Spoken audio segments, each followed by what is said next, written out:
Carlos Andreasa, todas as tardes com a gente aqui no Band News FM em alta frequência, sempre por volta das 4h05. Hoje estamos, no ponto, que beleza, 4h05. Andreasa, mais um capítulo desse embate aí, se é que dá pra gente chamar desse jeito, né? Da ala ideológica e da ala militar do governo. Inclusive com termos, talvez, da quinta série, né? Machistas, além de tudo, carregado de certo machismo, né? Porque o Ricardo Salles chegou até a chamar de Maria Fofoca.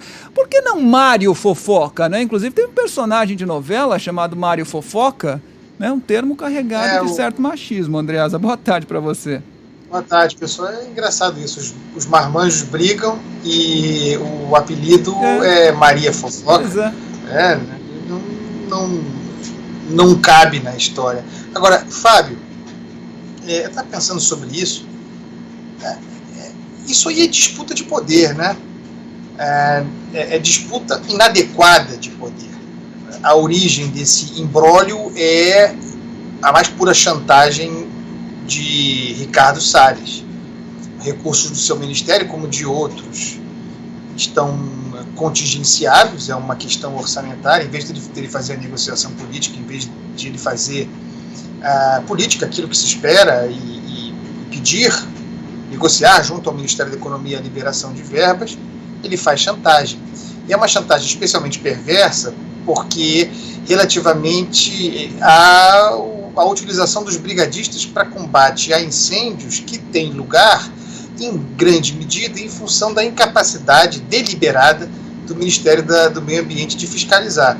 O Ministério está sob desmonte, o ministro Ricardo Salles é o agente desse desmonte, não fiscaliza a ocupação predatória dos solos, as queimadas vêm, e é esse cenário que nós temos aí. Aí os brigadistas estão trabalhando em condições adversas para combater o incêndio. Para conseguir verbas, a chantagem de Ricardo Salles é mandar esses brigadistas voltarem às bases. Veja o grau de perversidade contido aí. É algo realmente inacreditável. A disputa de poder é inadequada, embora a origem do problema seja Ricardo Salles e a sua chantagem, porque nós temos um general que era da ativa até ontem, o general Ramos, alguém que comandava tropas, as tropas do Sudeste, até ontem, fazendo política e extrapolando aquilo que deveria ser, e não é a meu ver, não, é a luz da República, aquilo que deveria ser a participação de militares no governo. Não é simplesmente integrar um governo, não tenho nada contra que militares integrem um governo, mas nós temos uma disputa de poder que passa por militares, e Ramos representa isso muito bem, militares que querem governar o governo. Então a gente volta à questão fundamental aí contida, de um lado ideológicos, de outro lado militares, disputando inadequadamente poder. Da parte de Ricardo Salles, foi ótimo, para ele foi ótimo. Muitos diziam, não acredito, que ele estava em baixa, sob grande pressão, por causa dos desgastes internacionais. Se isso fosse verdade, essa crise e o modo como o tal establishment, que a gente pode incorporar em Davi Alcolumbre, sobretudo em Rodrigo Maia, o modo como esses vieram a público defender o general, corroboraram a tese dos ideológicos, portanto fortaleceram a posição de Ricardo Salles. Esse episódio se estivesse em risco, teria dado sobrevida a Ricardo Salles, que se torna um dos nomes mais importantes pós-Weintraub, disso que se chama de ala ideológica, grupo sectário, como eu prefiro. Não tem santo nessa operação, temos previsivelmente Ricardo Salles disputando poder e ganhando poder e crescendo, com apoio inclusive dos filhos do presidente, e de outro lado, um general do Exército, até ontem da ativa, fazendo política, ocupando espaço muito próximo do Centrão. Aliás, isso é importante dizer, né? Eu não tenho dúvida, o pessoal ficou bravo que eu falei isso mais cedo, mas eu não tenho muita dúvida, à luz da história, dos padrões, da cultura bolsonarista, eu não tenho dúvida de que Ricardo Salles fez o que fez e foi para cima de General Ramos com o conhecimento de Jair Bolsonaro. Jair Bolsonaro faz isso com muita frequência. Há uma avaliação dentro do governo de que Ramos estaria com muito poder, com muita autonomia, muito mais próximo do centrão do que o governo gostaria. Vejam que bateu-se recorde, agora há pouco, de volume de liberação de emendas parlamentares. É Ramos atuando daí, porque Ramos é tão reverenciado.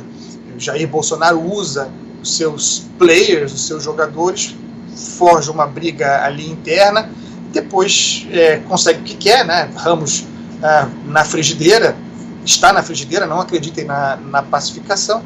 Bolsonaro consegue o que quer. Para Salles foi muito bom, muito ruim, sabe? Muito ruim isso tudo para o Exército. Essa conta ainda vai para o Exército. O general Ramos não é bem visto justamente por trabalhar nessa articulação política, não é bem visto pelos ideológicos, né? Pela chamada ala ideológica.